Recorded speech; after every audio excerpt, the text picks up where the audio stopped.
Assalamualaikum warahmatullahi wabarakatuh. Perkenalkan, nama saya Alifia Rahma Putri dengan NIM 21842505021. Jadi kali ini saya ingin mempresentasikan sistem gerak reptil, amfibi, aves, mamalia, dan pisces beserta osmoregulasi pada ikan. Jadi video ini dibuat untuk memenuhi tugas akhir dari mata kuliah fisiologi hewan. Nah, langsung saja kita mulai. Nah, yang pertama, apa itu sistem gerak dan osmoregulasi pada hewan? Nah, jadi pengertian sistem gerak pada hewan yaitu suatu sistem yang dapat menghasilkan gerakan yang terdiri dari tulang dan otot, serta dibantu oleh persendian tulang sebagai alat gerak pasif, karena tidak dapat bergerak sendiri, dan otot sebagai alat gerak aktif, karena dapat berkontraksi dan berelaksasi. Nah, yang pertama, sistem gerak pada reptil. Reptil atau binatang melata, atau dalam bahasa Latin reptans, artinya melata atau merayap, adalah kelompok hewan vertebrata berdarah dingin dan memiliki sisik yang menutupi tubuhnya. Reptil adalah tetrapoda atau hewan dengan 4 tungkai dan menelurkan telur yang embrionya diselubungi oleh membran amniotik. Ciri-ciri hewan reptil adalah permukaan tubuh sangat dekat dengan tanah atau tepatnya merayap. Nah, jadi pada hewan reptil ini saya mengambil contohnya yaitu sistem gerak pada ular. Jadi rangka ular tersusun dari tulang tengkorak, tulang badan, dan tulang ekor. Tulang badan ular terdiri dari ruas-ruas tulang belakang, yang jumlahnya paling sedikit 100 ruas. Nah, hal ini akan memudahkan ular bergerak dengan cara meliuk-liukkan badannya ke kanan dan ke kiri dengan cepat. Nah, yang kedua ada sistem gerak pada amfibi. Amfibi umumnya didefinisikan sebagai hewan bertulang belakang atau vertebrata yang hidup di dua alam, yakni di darat dan di air. Amfibi memiliki sendi baik itu di lutut, di bahu, siku, pinggul, pergelangan kaki, dan tangan. Sendi ini memudahkan hewan amfibi seperti katak untuk melompat. Amfibi memiliki 2 pasang tungkai yang terjadi variasi untuk beradaptasi hidup di darat dan di air. Arboreal atau hidup di atas pohon dan hidup di bawah tanah. Kaki depan memiliki jari-jari 4 buah, tetapi tidak mempunyai selaput renang. Sementara kaki belakang mempunyai jari-jari 5 buah dan memiliki selaput renang yang elastis di antara masing-masing jari tersebut. Katak memiliki kaki yang sangat panjang dan otot-otot yang kekar dan solid, agar katak mudah saat berenang.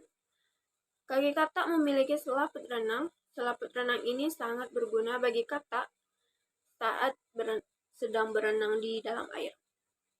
Dengan adanya selaput renang, katak dapat bergerak lincah di dalam air. Nah, ini adalah gambar dari katak beserta sistem alat geraknya. Nah, ada tulang belakang dan ada tungkai belakang dan ada tungkai depan. Next. Nah, yang ketiga itu ada sistem gerak pada aves atau burung. Sistem pergerakan pada aves tentunya berbeda dengan sistem pergerakan pada hewan kelas lainnya. Pergerakan ini tentunya memerlukan bantuan dari otot agar dapat melakukan gerak. Otot apa saja yang terlibat dalam sistem gerak pada aves? Perlu dipelajari bagaimana sistem gerak otot pada aves pada saat terbang dan pada saat berjalan. Nah, yang pertama itu mekanisme gerak otot pada saat aves terbang. Nah, diawali dengan berelaksasinya otot pectoralis major dan berkontraksinya otot pectoralis minor. Sayap terangkat ke atas, kemudian otot pectoralis major berkontraksi dan otot pectoralis minor berelaksasi, membuat sayap tertarik ke bawah. Saat sayap ditarik ke arah bawah, timbul daya angkat tubuh Aves ke atas. Nah, energi dibutuhkan dalam menarik sayap ke atas lebih kecil dibanding dengan menarik sayap ke bawah. Bulu bagian atas sayap juga berperan pada saat Aves terbang. Selanjutnya, mekanisme gerak otot pada saat Aves berjalan. Mekanisme gerak otot pada Aves saat berjalan dipengaruhi oleh otot pada femur. Otot pada femur ini terbagi dua, yaitu otot femur bagian depan dan otot femur bagian belakang. Kontraksi dan relaksasi otot femur bagian depan dan belakang ini yang dapat membuat Aves dapat berjalan. Nah, di sini sudah terdapat gambar dari mekanisme gerak otot pada saat Aves terbang dan pada saat Aves berjalan. Yang gambar kanan itu mekanisme gerak otot pada saat Aves berjalan, dan yang di sebelah kiri mekanisme gerak otot pada saat Aves terbang. Next. Nah, selanjutnya ada sistem gerak pada mamalia. Nah, alat gerak pada hewan mamalia adalah dua pasang tungkai atau sepasang tungkai belakang dan sepasang tangan atau sepasang tangkai depan yang menyerupai sirip atau alat gerak yang menyerupai sayap. Karakteristik rangkanya. Nah, di sini pada sistem gerak mamalia, saya salah sebut, yang benar itu adalah mamalia. Nah, jadi pada saat contohnya ini saya mengambil contoh pada hewan kuda. Nah, jadi kuda memiliki tulang-tulang kokoh dan kuat untuk menopang tubuhnya. Otot-ototnya yang elastis dan kuat yang terhubung dengan tulang-tulangnya menyebabkan kuda dapat berlari sangat kencang dibandingkan dengan mamalia yang lainnya. Pada saat kuda bergerak, maka kaki kuda paling belakang memberikan dorongan agar kuda dapat maju ke arah depan. Kencang atau lambatnya kuda berlari tergantung pada kuat atau lemahnya saat kaki belakang memberikan gerakan pada kaki belakangnya. Nah, di sini sudah terdapat juga sistem gerak pada kuda, dimulai dengan struktur bagian depan hingga bagian belakang. Next.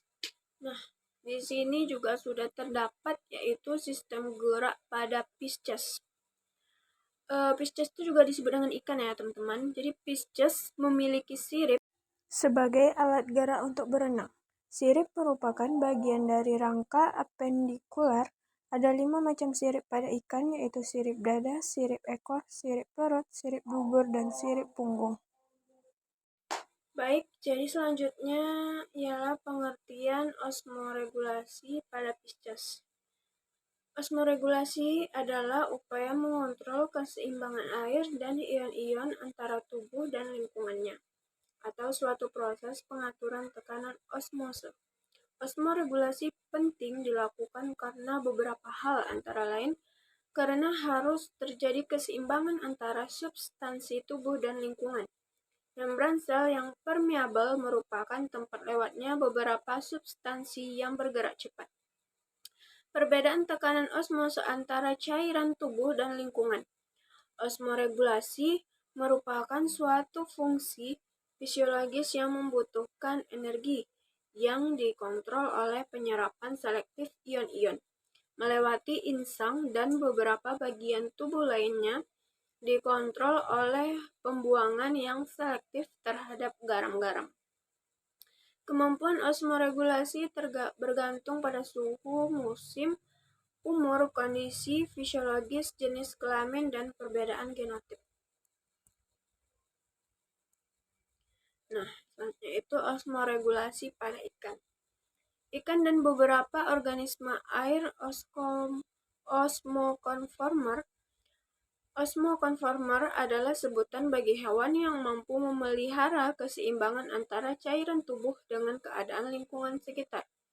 Kebanyakan invertebrata laut adalah osmokonformer, di mana cairan tubuh mereka isotonik dari keadaan lingkungannya.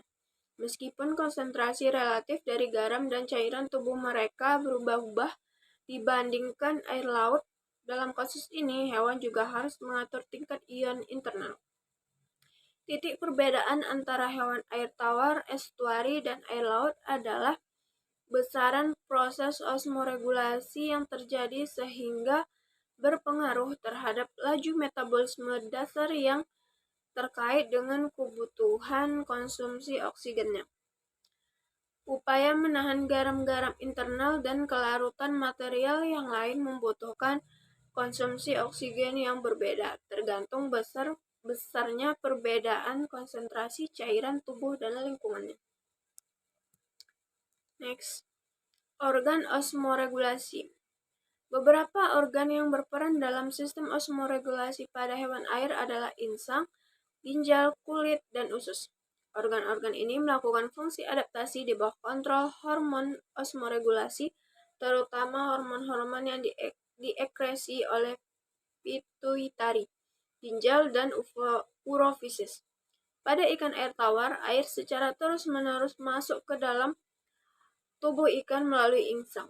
Ini secara pasif untuk berlangsung melalui suatu proses osmosis, yaitu terjadi sebagai akibat dari kadar garam dalam tubuh ikan yang lebih tinggi dibandingkan dengan lingkungannya.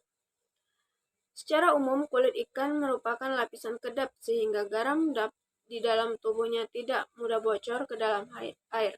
Hal ini dikarenakan kulitnya diliputi mucus.